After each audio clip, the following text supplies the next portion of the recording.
The forms were on the table outside her room. That was the first thing I noticed, not the Queen herself, not the amber warning cycling on the status display above the isolation door, not the two Velsorvain physicians standing in the staging corridor with their backs to the room like they had already decided it was behind them. The forms.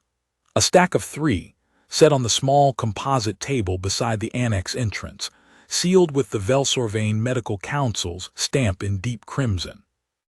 I had been a combat medic for 19 years, and I knew cessation paperwork when I saw it. I was not supposed to be in that corridor. My deployment at the joint installation was trauma support for the compact engineering team running the relay upgrade, 9 engineers on a 6-week rotation. The kind of posting where my primary activity is stopping people from doing something careless with pressurized fittings. 2 of my engineers had done exactly that earlier in the afternoon, and I had come to the medical annex dispensary to restock the small-gauge closure strips I'd used on their hands. The dispensary was at the far end of the building, past the isolation wing, and no one had thought to lock me out of that section of corridor. So I was there, kit bag over one shoulder, walking past a table I should not have stopped at, and the crimson seal stopped me anyway. I picked up the top form and read it. The Velsorvain chief physician's name was Preen Veloran. The cessation recommendation was dated 6 hours prior. The clinical rationale ran 3 dense paragraphs, the language of a careful professional making an accountable record of an accountable decision. The center of it was this. Queen Vithi Velsorvain had entered Velsorath Cascade 4 days before. Her bioluminescent nervous system was reading at 4% of baseline function and declining, and the Council's unanimous assessment was that continued active intervention carried no clinical expectation of benefit. The recommendation was to withdraw life support measures and allow natural progression. Natural progression. The phrase that means the physicians have done what they can and are now standing aside for what comes next. What comes next, in this case, was that she would die in that room, probably within 8 hours of the withdrawal. I set the form down and looked through the viewport. She was on the recovery surface with the room lighting at its lowest operational setting, a Velsorvain protocol for cascade patients, as I would learn, something about reducing neurological load on the remaining functional pathways. The medical equipment at the bedside was still active, still cycling through its readings in amber and pale green, which meant the withdrawal hadn't been executed yet. She was very still. At first glance she looked like someone already passed. The deep teal blue of her skin had gone flat and gray at the edges, the way a banked fire loses its color before the last heat goes out. Her dark hair was loose around the pillow, unbound, which I learned later was how the Velsorvain dressed their sovereign when the court had begun to expect a death. Her eyes were closed, but the equipment was still reading a pulse. And the waveform on the neural monitor, I could see it from the viewport. The display angled toward the observation window was not flat. It was low, suppressed to almost nothing, irregular in the way that systems under severe metabolic stress become irregular. But it was there. Something in her was still firing. 2 separate spike patterns, faint and crowded but present, doing their small determined work in the bottom of the display. I stood at that viewport for 2 full minutes watching them. Then I picked up all 3 forms, folded them and put them in my kit bag. One of the physicians noticed. He came down the corridor with the purposeful walk of a man who has decided something is happening that should not be. Mid-30s at most, Velsorvain medical robe in gray with the Council's piping at the collar, and his expression was not hostile. It was the expression of a man who was genuinely grieving and had arrived at the conviction that grief requires order. "Those are the Council's cessation forms," he said. His compact standard was deliberate and precise. "They are not yours to take." "I know what they are," I said. "Who executes the withdrawal?" He stopped. "The forms require my signature and the chief physician's countersignature. Neither has been applied yet." Then the withdrawal hasn't been executed. It will be. The council met this morning. The recommendation is unanimous. I looked at him. He was young for a council position, which meant he was good. Young physicians on sovereign medical councils are not there by accident. I'm going into that room, I said. I'm a compact field medic with a trauma certification. I have no standing under Velsorvain's sovereign medical law, I understand that clearly. But her neural waveform is not flat. There are 2 active spike patterns on that monitor. Before anyone executes anything, I need someone to walk me through what I'm looking at and explain what I'm missing. He looked at me with the expression of a man recalibrating an expectation. Then he told me his name was Corvin Velsath, second-tier council member, and he walked me through the Velsorath cascade. The Velsorath was the bioluminescent network embedded in the Velsorvain nervous system, not decorative, not secondary, but integral. It modulated neural transmission, regulated the sleep-wake cycle, carried the coordination signals between organ systems. Under normal function, it gave the skin a luminous quality, a faint light visible at the temples and collarbones and wrists, particularly in low light. In cascade failure, the network stopped transmitting. Not all at once, progressively, node by node, beginning at the periphery and moving inward. The organs did not fail immediately. That was the clinical cruelty of it. The heart kept beating, the lungs kept moving. But the coordination layer was dissolving, and without it, each system would eventually lose its calibration against the others. The Queen's cascade had been triggered by contaminated water supply, a deliberate sabotage, almost certainly, by a faction in the Outer Succession Council. The toxin had done focused damage to the Velsorath structural anchor points, the root nodes. How many root nodes are there? I asked. 11 primary. She has functional activity in 2. Which 2? He answered without hesitation, which told me he respected the quality of the question. The brainstem node and the upper cardiac pathway node. Those are the last ones to go in any cascade presentation. He looked at me with a slightly different quality of attention. Yes. The brainstem and cardiac pathway root nodes have their own independent secondary function. They're structurally protected by proximity to core tissue. In every documented cascade, they are the last to go. So she is not declining toward 0. She is declining toward a floor. A floor at 2% baseline function, which is not viable. Over what time frame? At the current rate of decline, 12 to 16 hours before systemic dysregulation becomes irreversible. He paused. The cessation forms used 8 hours as the conservative estimate. I'm going to use the 16, I said. Soren male. He had read my kit bag tag. She is not your patient under any recognized protocol. She's alive in that room, I said. The waveform is not flat. Everyone with the authority to treat her has decided to stop. That combination makes her mine. I went in. The isolation room smelled of the Velsorvain medical compound running through the IV line, something astringent and faintly metallic, with the underlayer of serious illness that lingers in rooms where someone has been fought for across many days. The monitoring equipment was Velsorvain manufacture, and I could not read most of the display labels. But the 2 spike patterns from the viewport were clearer here, irregular and suppressed, but distinct.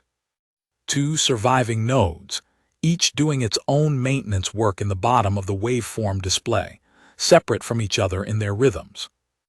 I set my kit bag on the floor and pulled the stool from the corner to the bedside. I have done this before, sat beside someone that the protocol had finished with and tried to find the thing the protocol had missed. Not always successfully. I have stayed with people who did not come back, and those losses do not become smaller with experience. But I have a rule that I have kept for 19 years, and the rule is this. I do not call it over while the body is still trying. The body will tell you when it is done. Forms do not tell you when the body is done. Only the body can tell you that. Her breathing was shallow but regular. The gray quality at the skin's edges. I looked at it carefully and decided it was partly the effect of the low lighting. I had been told, in Corvin's briefing, that the Velsorath gave Velsorvane's skin its luminous depth. Without the network running, the teal blue went flat. It was not the color of dying. It was the color of a light that had been switched off, which is a different thing from the death of the source and requires a different response. I opened my kit and began with what I knew. In 19 years of combat medicine across compact deployments, you encounter analogous systems to the Velsorath in many physiologies, secondary neural networks that the primary systems depend on for calibration. In every one of them, the same principle applies. A calibration system under metabolic load needs three things to maintain minimum viable function: thermal stability around the core processing nodes, hydration of the transmission medium the network uses for its pulses, and the lowest possible demand environment, which means removing every additional stressor you can identify, so that whatever function remains is not being spent on things it does not have to be spent on. You cannot rebuild a failing calibration network quickly, but you can sometimes hold the floor by making the room very quiet. The brainstem node and the cardiac pathway node, two surviving anchors. The question was what environment those anchors needed and whether the current environment was providing it. The fluid management line was Velsorvane formulation. I could not assess it for composition, and I would not touch what I could not read.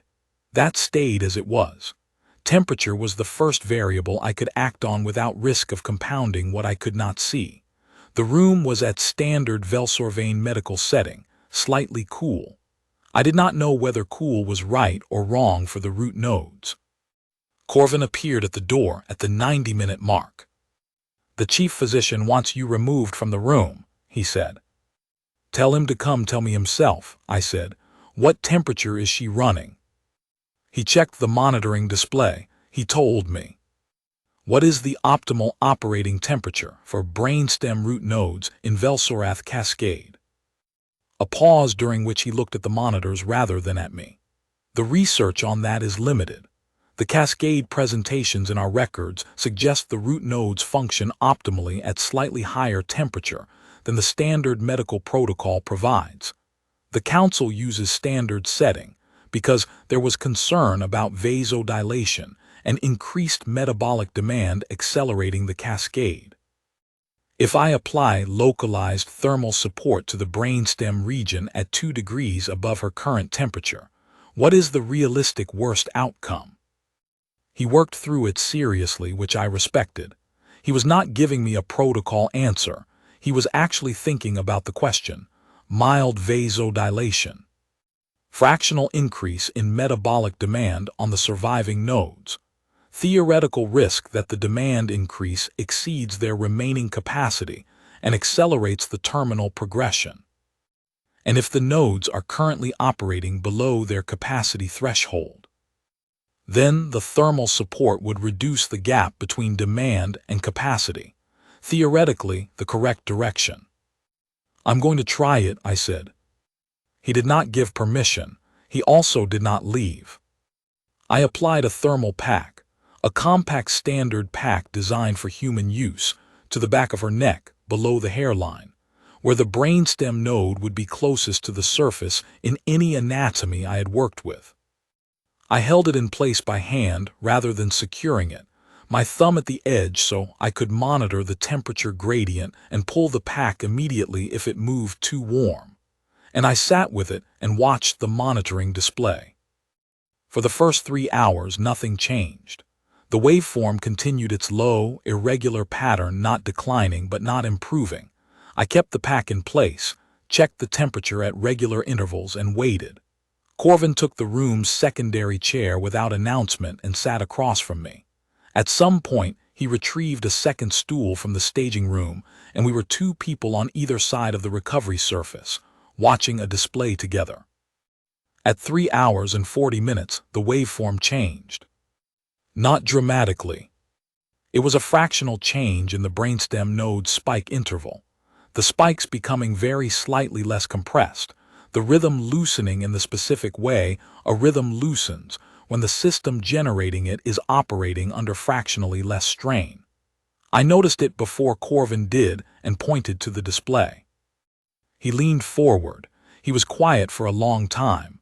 That is a 12 to 14% increase in interval duration. Consistent for the last 15 minutes, I said. Watch it for 30 more. We watched it for 30 more minutes. The change held. Corvin sat back. He had the expression of a man whose model of the situation had just required revision, and who was revising it honestly rather than defending the prior model. The chief physician will say it is transient compensation. Maybe it is. It has been consistent for 30 minutes, and it appeared within 2 minutes of the thermal intervention. Those facts are not unrelated. He was quiet. Then, what else are you considering? I told him about the transmission medium. That in analogous neural networks, the secondary system used a fluid medium for its pulse transmission, and that medium became viscous under sustained metabolic stress. Increased viscosity meant the root nodes had to work harder to push the same signals. If I could reduce the viscosity, I could reduce the demand on the nodes without changing anything else. The compound we have been running addresses general neural support, Corvin said. It does not specifically target transmission medium viscosity. What does? He went to the staging room and was gone for 25 minutes. When he returned, he had a data tablet and the focused expression of a physician who has found something he had not previously considered in context. The compound he showed me was a Velsorath maintenance formula, used for patients recovering from minor cascade events, common enough in the Velsorvain formulary, but never applied in a situation this severe because severe cascade presentations were not survived long enough to reach the maintenance phase. Its composition addressed transmission medium viscosity directly. It had been in the formulary the entire time. The dosage for a maintenance patient is completely wrong for this presentation, he said. What is the toxicity ceiling on the primary active component? He told me. We spent an hour working through the calculation. I was aware throughout that I was a combat medic applying trauma medicine logic to a clinical pharmacology problem that was not fully within my training, and I said so to Corvin, and we worked through it together, his clinical pharmacology knowledge and my trauma-setting decision framework, arriving after an hour at a dosage that was subclinical in any normal sense, but above the threshold where it might do something real. Corvin went to compound the formula. He did not say he was helping me. He said he was going to prepare a maintenance protocol compound at a specified dosage, and he left the room. When he came back, we added it to the IV line. Preen Velorun arrived at the door an hour after that.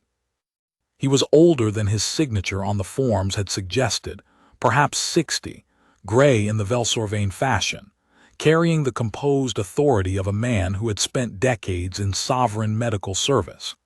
He looked at me with the careful attention of a professional encountering something that should not be in his space.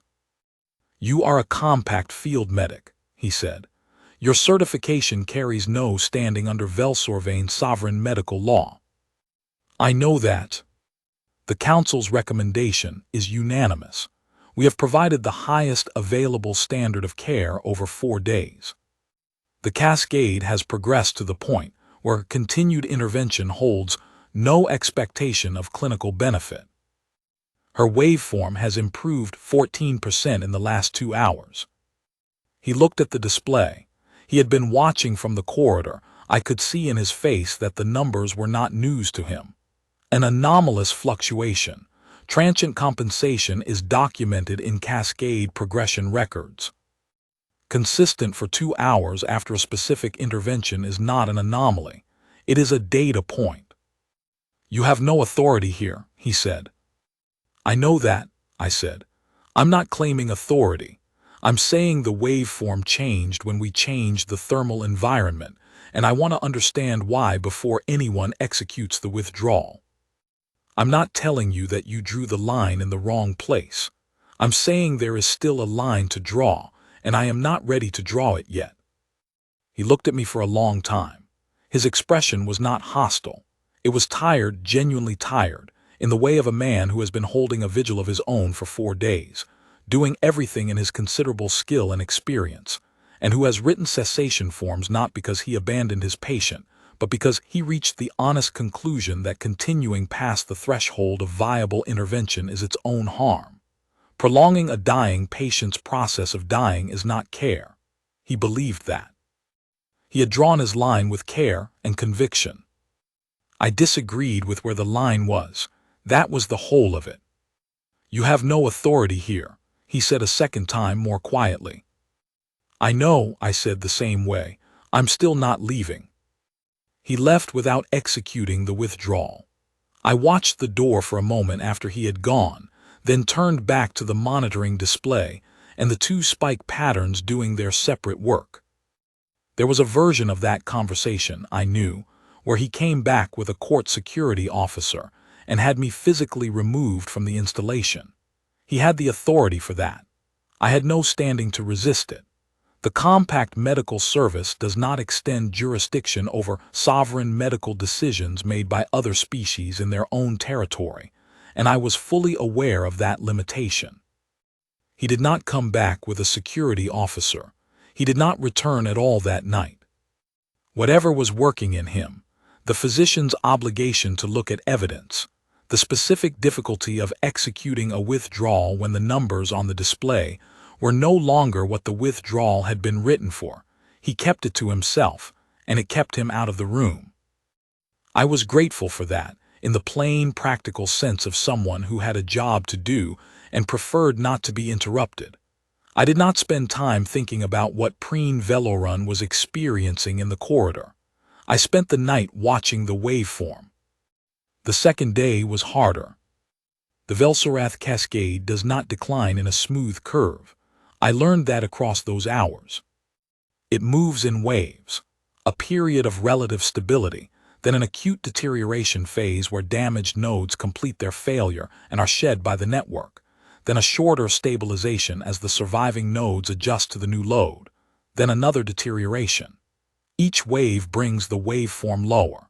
In the early hours of the second day, we entered the deterioration phase, and the gains from the thermal support and the transmission medium compound appeared to collapse before us in real time. The waveform dropped, not to 0, never to 0, which I noted each time it moved, but lower than it had been when I arrived. I sat on the stool in the low light and made myself think rather than act, because acting in a deterioration phase without understanding what the deterioration is doing can accelerate exactly the thing you are trying to stop. This is the shedding phase, Corvin said from his chair. He was calm, which I valued. How long does it run? In documented cases, 4 to 9 hours. Then it stabilizes. When it stabilizes, what is left? The 2 primary root nodes, both currently functioning, both showing the benefit of your interventions. Before the deterioration phase, with the thermal support and the compound running, they were operating at approximately 18% of pre-cascade baseline. I looked at the waveform doing its lower, harder work, 18%. 4 days ago it had been 4% and dropping. Is 18 viable? Not for normal function, he said, but he paused in the specific way of a physician being careful about the weight of his next words. The Velsorath has regenerative capacity.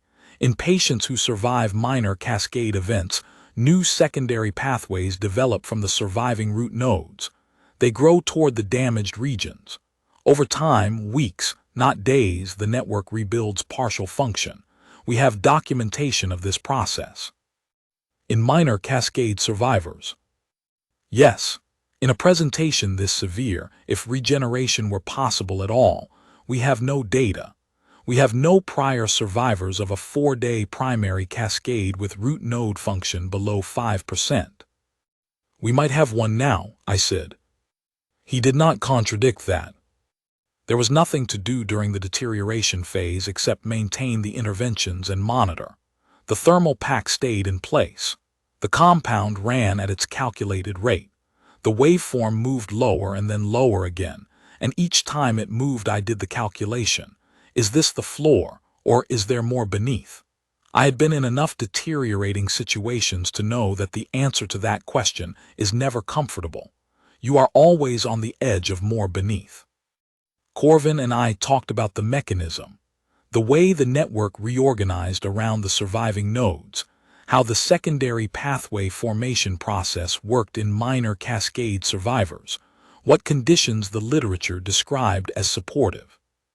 We talked about the physiology of the root node specifically, what made the brainstem node and the cardiac pathway node structurally different from the others, why the Velsorath had evolved to protect them last. We talked about the toxin profile, what the Outer Council faction had apparently used, why the root node targeting was specific rather than general. I asked about prior presentations, and Corvin told me what he knew, which was not extensive, because the precedent for surviving a cascade like this did not exist in the form we were trying to build it.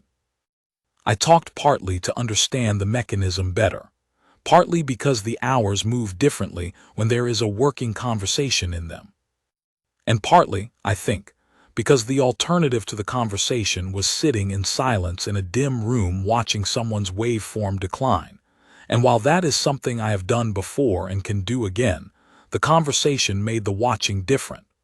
Corvin understood that. He kept answering questions even when I had stopped needing the information for a medical reason and had started needing it for a human one. The room had a quality during those hours that I have sat with many times since and not been able to name precisely. It was not peaceful. There was too much at stake for peaceful, and the monitoring equipment's intervals were a constant reminder of what was at stake. It was not tense, either, not in the way of rooms where there is something immediate to be done. It was the quality of a room where the work has already been done, where the variables have been addressed, and now what remains is the patient and the question, and the only thing left to contribute is the willingness to stay for the answer. I contributed that, I stayed. Preen Velorun appeared at the viewport 3 times during the deterioration phase. He never came into the room. He stood at the viewport window, and each time he stood there for 2 to 3 minutes, reading the monitoring display, and then he left. The first time, his expression was the expression he had been wearing since I arrived, composed, certain, grieving. The second time, something in it had shifted. The third time, I would have called it reconsideration if I were being precise about it. The numbers on the display were not what he had expected them to be at this point in a cascade progression. His model of the situation was encountering data that did not fit, and he was the kind of physician who noticed that. On the third night, I fell asleep on the stool. Not a doze, a complete loss of consciousness that lasted 4 hours and 7 minutes, which I knew from the wall clock when I came back. I had been awake for approximately 70 hours with the exception of a few closed-eye minutes earlier in the vigil that did not count as rest. My body made the decision without consulting me, which is what bodies do when you have stopped listening to them long enough. I came back fast, the way combat medicine trains you to surface, hand moving toward the monitoring display before I was fully oriented. The waveform had not dropped. I held that for a moment, sat on the stool in the quiet room while the installation's night cycle showed through the south viewport, dark compound, patrol lights, the slow rotation of the relay array, the lights on my engineering team's billet building far across the yard. The monitoring equipment cycled through its intervals. The waveform had not dropped during the 4 hours I was unconscious, which meant the deterioration phase had run its course, and the surviving nodes were holding the floor on their own. I got up carefully. My neck had developed strong opinions about the stool and walked to the south viewport. The installation compound was dark except for the patrol lights, which moved at their slow intervals across the approach roads and the equipment yards. The relay array that my engineering team had spent the past weeks upgrading was visible against the sky, its indicator lights in green rows, which meant it was operating correctly.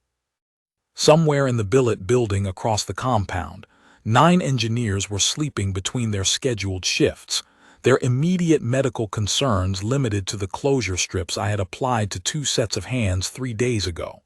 I thought about them briefly and decided they were fine. They were practical people, and they would have managed.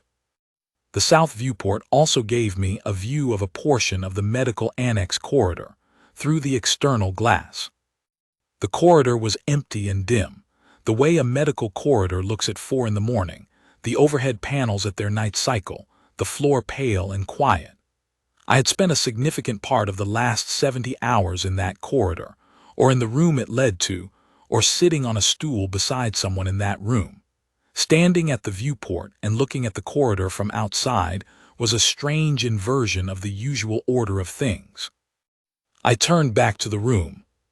She was the same, still and gray-edged in the low light, the oreth not running, the teal blue without its depth, her hair unbound around the pillow, the monitoring equipment at its patient cycles, 2 spike patterns in the bottom of the display still there, still separate, still distinct, the brainstem node in its particular rhythm, the cardiac pathway node in its own, slightly different one, both still doing their work.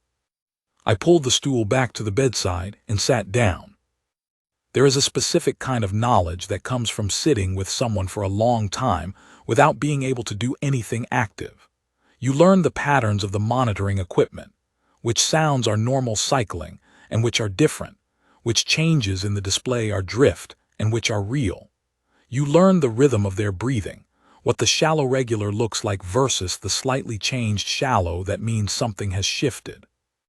You learn the room, the quality of the light at different hours, the sounds from the corridor outside, the particular way the ventilation system cycled at intervals you eventually stopped noticing.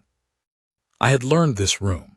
I knew the sound the IV line made when the bag needed changing, and when to expect that. I knew which panel behind the monitoring equipment hummed slightly louder at night, and had stopped reacting to it. I knew the exact color of the teal blue at the edges in the low light at this hour, and what the gray quality looked like when it was holding where it was versus when it had moved. The gray quality was holding where it was. I sat back down and waited for the dawn. At 5 hours before the local dawn, the waveform surged. Not a gradual improvement, a sudden, sharp rise across all the surviving root nodes simultaneously, lasting approximately 45 seconds.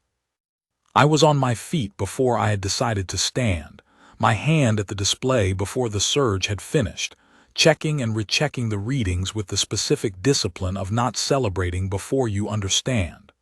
The 45 seconds ended, and the waveform settled. It settled at nearly double where it had been before. I stood in the middle of the room and held myself still. I watched the display for 5 minutes, for 10, for 15. The waveform held. I knocked twice on the interior panel, the signal I had established with Corvin for significant change. He appeared in 4 minutes, which meant he had been close to awake. He looked at the display for a long time. He leaned in and read 3 separate lines in sequence, carefully, the way you read something you want to be certain of. "The primary cascade event has resolved," he said quietly. "Yes. The secondary pathway formation, there is activity from regions that were reading 0 for 4 days. He straightened. New signals, new activity from the dead regions. At what rate? The equipment cannot measure secondary pathway formation accurately, but the signals are there, real. He looked at me with the expression of a man who has revised a conclusion significantly. This should not have happened. It happened, I said. He was quiet a moment more. Go get a bed. She will not regain consciousness for hours, possibly longer. The regeneration process demands rest to sustain it. Monitor by remote terminal from the staff quarters. I did not argue with that. I walked to the medical staff quarters at the far end of the annex and slept for 8 hours in a Velsorvain medical cot that was slightly too narrow for my shoulders. And I slept past the point my body needed and woke up with the particular quality of rest that means you have finished rather than stopped. When I came back, Preen Velorun was at the monitoring terminal. He did not look up immediately. He was reading the displays with the sustained attention of someone in the process of completing a significant revision. I stood beside him and looked at the numbers without speaking. The Velsorath secondary pathway formation was progressing, slowly, and neither of us had a model for the rate, but it was progressing measurably.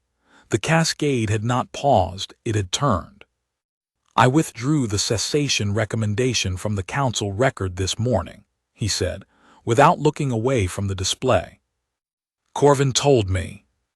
The thermal support protocol and the transmission medium compound dosage will be entered into the Velsorath cascade intervention record with attribution to the Compact Medical Service Field Certification Framework. He paused.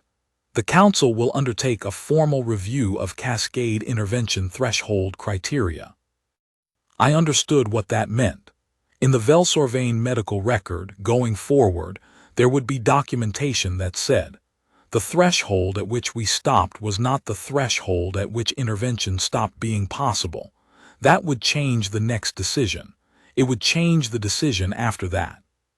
Thank you, I said. He left without more words. I did not need more words from him. He had done a harder thing than I had. He had revised, formally and precisely, a conclusion drawn in good faith with the information he had. Good physicians do that. They update. The Queen was in and out of consciousness over the next 2 days, and I was not in the room for most of them. The recovery was progressing. The full council was actively managing it. The protocols I had established were incorporated into the formal treatment plan, and I was, by any accounting, a compact field medic with no sovereign medical standing who had a relay upgrade team to return to. I gave Corvin a complete briefing on the thermal and compound protocols. I restocked my kit from the dispensary, the original reason I had been in that corridor at all. I checked in with my engineering team, who had finished the relay upgrade without significant incident and who asked no questions about where I had been, which I appreciated. On the morning of the 3rd day after the cascade resolved, the 7th since I had folded those forms and put them in my bag, I returned to the isolation room to bring back the thermal packs I had borrowed from the annex supply. The room was changed. The monitoring equipment showed the numbers of active recovery, no amber cycling, the displays reading the slow forward movement of someone on the right side of a line they had been very close to not crossing. The lighting was at normal operational level. The recovery surface had been rotated toward the south viewport, where the morning light came in pale and steady across the room. She was awake. Not sitting up, the recovery was not there yet, but awake and oriented in a way she had not been during the brief surface moments of the previous 2 days. Her eyes were open and tracking steadily, and they were a color I had not properly seen before in the dim light through the viewport. Deep copper-flecked gold, the color of autumn light through dark water, clear and direct and present. The Velsorath luminescence was running at the temples and along the collarbones, faint, still rebuilding but running. The teal blue of her skin had its depth back. The gray quality at the edges was gone. She looked, for the first time since I had stood at that viewport 7 days ago, like someone who was there. She was looking at me. I stopped at the door. I came to return these, I said, and held up the thermal packs. It was the least dignified sentence I have said in 19 years, but it was what I had. I had not planned a speech. She did not speak immediately. The quality of her silence was composed and deliberate. She was choosing the shape of what she was going to say, which is the quality of a sovereign, even one speaking quietly in a recovery room on the 7th day after nearly dying. Corvin Velseth told me what happened, she said. Her voice was quiet and slightly rough from the days of disuse, and her compact standard was chosen with care. The cascade resolved, I said. We gave it the right conditions. He told me what happened, she said, a second time, with an evenness that said clearly, I am not going to accept the version you are offering. I stood in the doorway with the thermal packs in my hands and waited. "He told me you read the cessation forms," she said, "and put them in your bag, and went into the room without waiting for anyone's permission." "Yes." "He told me you had no standing under Velsorvain's sovereign medical law." "I don't." "He told me the chief physician came to the door and asked you to leave, and you told him that you were not going to leave." "I said I wasn't leaving," I said. "I didn't argue about standing." "I didn't tell Preen Veloran that his assessment was wrong. He made that assessment in good faith with the information he had, and he revised it when the information changed, which is exactly what a good physician should do. I looked at the waveform through the viewport, and the waveform wasn't flat. 2 spike patterns, faint and irregular, but there. You were still in there." I stopped. "I couldn't leave while you were still in there. That is the whole of it."